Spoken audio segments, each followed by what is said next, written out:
కూలేశ్వరం project గురించి చాలా విషయాలు బయటకు వస్తున్నాయి.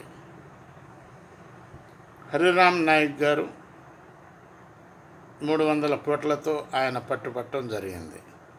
అదేవిధంగా రీసెంట్లీగా కరీంనగర్లో దొరికినటువంటి ఈఈ గారి కూడా 300 కోట్లు ఆయన దగ్గర పట్టుకోవటం జరిగింది. వారు కూడా ఇన్ఫర్మేషన్ ఇస్తున్నారు, ఎవరెవరు ఎంతెంత తింటున్నారు, ఎవరెవరు ఉన్నారు అనేటటువంటి ఇన్ఫర్మేషన్ వారు కూడా ఇస్తున్నారు. ఇంకా చాలా లిస్టే ఉన్నది.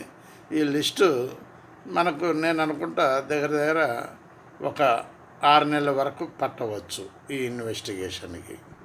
అయితే కొంత ఇన్వెస్టిగేషన్లో పరిపూర్ణత కనబడుతుందని చెప్పి ప్రభుత్వ వర్గాలు చెబుతున్నాయి.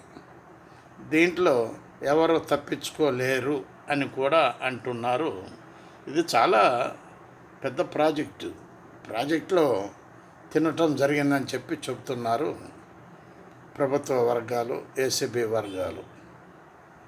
కాబట్టి ఇది చాలా టైం తీసుకుంటుంది ఇన్వెస్టిగేషన్కి. డిపార్ట్మెంట్లో ఎంతమంది ఉన్నారు, రిటైర్మెంట్ అయినటువంటి వాళ్ళని కూడా వదిలిపెట్టే ప్రసక్తే లేదని చెప్పి అంటున్నారు.